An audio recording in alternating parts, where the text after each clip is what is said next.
Hey, what's up you guys? It's Annie back with another video helping you to turn your YouTube channel into a success. Now, ever since I uploaded my video talking about whether or not your subscribers watch your videos, contributing to whether or not YouTube pushes out your videos further on YouTube to get more views, I have gotten loads and loads and loads of questions asking me, what if you don't have subscribers? So like, yes, having your subscribers watch your videos is what makes your videos get pushed out, but what if you don't have any subscribers, you have very, very little subscribers?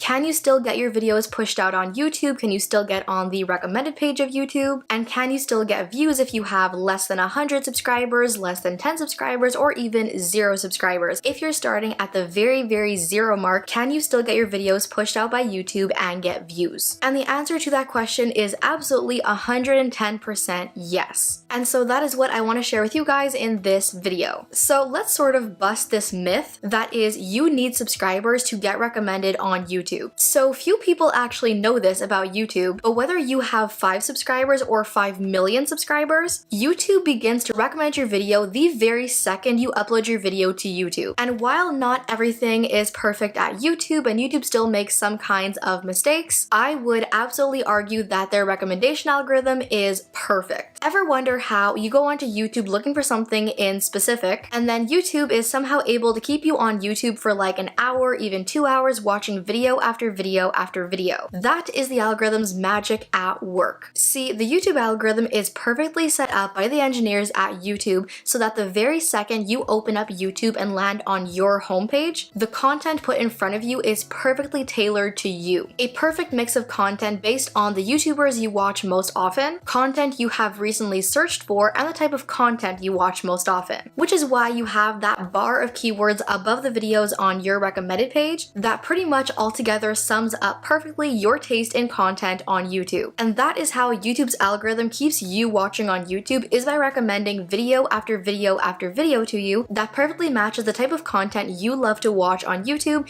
in hopes of keeping you watching longer. And this is the very same system that the YouTube algorithm uses the very second you upload your video to push it out in front of people. The algorithm looks at your video to figure out what is the main topic of this video and what are the keywords associated to your video. Then it will instantly scour the internet to find viewers who are currently on YouTube this very second, who either typically watch content related to the video you have just uploaded, who watch other creators who make similar content as you do, or people who have recently searched things up on YouTube that has to do with your video. And it then places the video you have just uploaded in front of those people in hopes of having those people watch your video, which then takes your video into a very specific period of time, which for the sake of this video we will call the incubation period, or even the preliminary period, so to speak. So there is no specific number of how many people YouTube actually puts your video in front of. Whether it's 10 people, 50 people, 100, 1,000, 10,000, there is no specific number. But however many people it does end up being that your video is put in front of on the recommended page, for the first hour, maybe even first 2 hours that YouTube is recommending your content to people on YouTube, it's gonna look at the 5 most important metrics as far as your video's performance goes. And you can watch this video I uploaded a few days ago that basically breaks down every one of these metrics in much more detail, but these are the very, very basic metrics in every single video's performance on YouTube that the algorithm is set up to look for to indicate whether or not audience members are enjoying the video or not really resonating with that content. Which is what then determines, does YouTube keep pushing out your video or does it die right then and there? And one mistake I consistently see people making over and over and over again when it comes to this is basing their video's performance off of the average metrics of their videos and not the metrics that are specific to browse features and the homepage. So basically, if you want to know how people are reacting to your videos on the homepage and recommended page, you don't want to be looking at the analytics of how your video performed in search or in the subscription box. You want to know the very specific metrics and numbers of how did your video perform in recommended. So what you want to do is go into the analytics of that specific video, then go over into the reach tab and go to where it says see more. Then what you want to do is change the little time period in the top corner where I think it should say something like since uploaded or in lifetime, and change that to literally any other time period. For whatever reason, this trick does not work in since uploaded, so whether you make it the last 24 hours, the last week, whatever, it just can't be in since uploaded. Then once you have made this change, you'll see that every single one of those traffic sources is now clickable. So what you want to do is go ahead and click on the browse features specifically, and then look specifically at where it says home. This is what represents the home page and the recommended page. This is going to show you word for word, letter for letter, exactly what the algorithm sees when it is recommending your content to people on their homepage, and the metrics they are basing your video's performance on. Meaning that if your video performed terribly with your subscribers or it performed terribly in search rankings, there's still a chance that your video performs really well with people on the homepage and gets pushed out further. And this is the science behind a channel with very, very little subscribers that typically doesn't get that many views suddenly having a video that blows up out of nowhere. So if ever you are a YouTuber that has, let's say, like 100 subscribers, and on average you get like 50 views on your video, then all of a sudden you have one video that suddenly gets like 3,000 views or 5,000 views. And while there is absolutely an undeniable advantage to having active subscribers who watch every one of your videos, you are far from doomed if you have less than 100, less than 10, or even 0 subscribers. Even with 3, 5, 10 subscribers, you can still have a video positively blow up on YouTube. That is of course the origin of how my video and my channel actually took off and blew up in the first place. So that, you guys, is it for this video. I really hope you guys enjoyed it. Hopefully it was helpful to you. If you are one of the ones who was curious or had questions about that whole thing, I really hope this helped to clear that stuff up for you, and I really hope you guys enjoyed it. Thank you all so much for watching. Love you all to the moon and back, and I'll see you in my next video. Bye!